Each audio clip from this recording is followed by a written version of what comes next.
What if I told you that after Albert Einstein died, his brain was stolen? Not by grave robbers, not by the government, but by the doctor who performed his autopsy.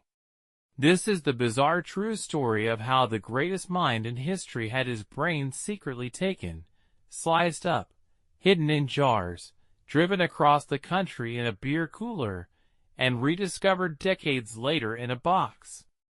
And the strangest part? No one stopped it for over 40 years. Stay with me, because this story only gets weirder. It's April 18, 1955. Albert Einstein, at 76 years old, dies at Princeton Hospital in New Jersey from an abdominal aortic aneurysm. Einstein was very clear about his wishes. He didn't want a grave. He didn't want relics. His body was to be cremated and the ashes scattered privately. He wanted people to focus on his ideas, not worship his remains. His family agreed. But the doctor on duty that day had a different plan. Enter Dr. Thomas Stolz-Harvey, the pathologist assigned to Einstein's autopsy. During the procedure, he removed Einstein's brain without permission. No authorization from the hospital. No consent from Einstein's son. He took it anyway. Why? Harvey later claimed he wanted to study the source of Einstein's intelligence.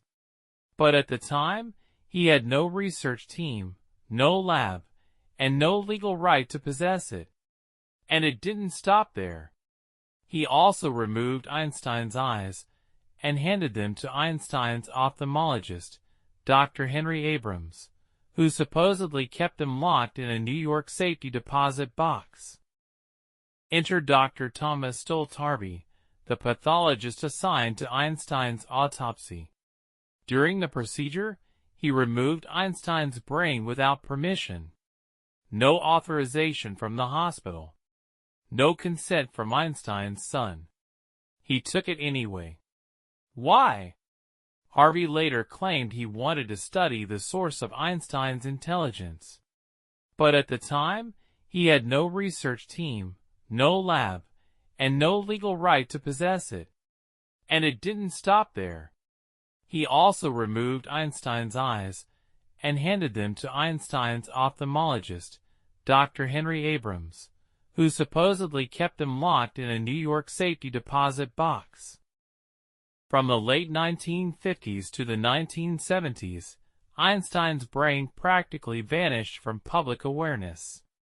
Most scientists assumed it had been cremated with the rest of his body.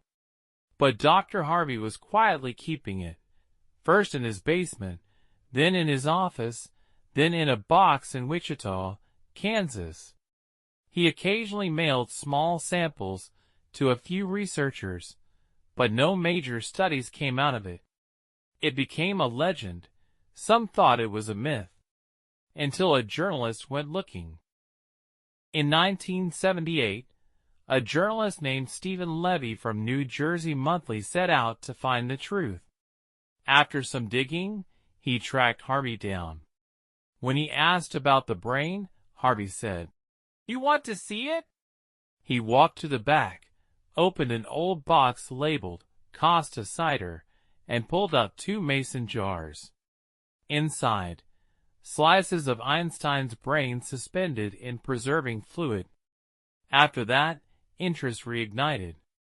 Harvey sent samples to neuroscientists for analysis. Some studies claimed Einstein's parietal lobe was structurally different, potentially linked to math and spatial reasoning. Others said the findings were inconclusive or flawed.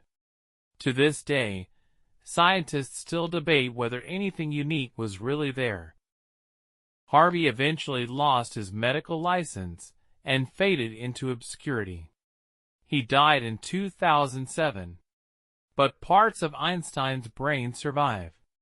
Today, pieces are stored at the Mutter Museum in Philadelphia, the National Museum of Health and Medicine in Maryland, and a few preserved slides are still in private collections.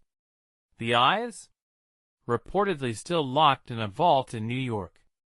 Einstein wanted to disappear. But instead, pieces of him are literally scattered across the United States. Einstein once said, "I want to be cremated so people don't make a shrine out of me."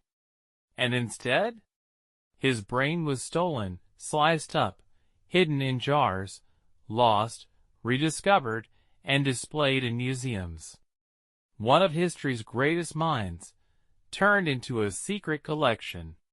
If you want another strange, true historical story like this one, let me know in the comments. And don't forget to like, subscribe, and stick around, because I've got more stories history textbooks never taught you.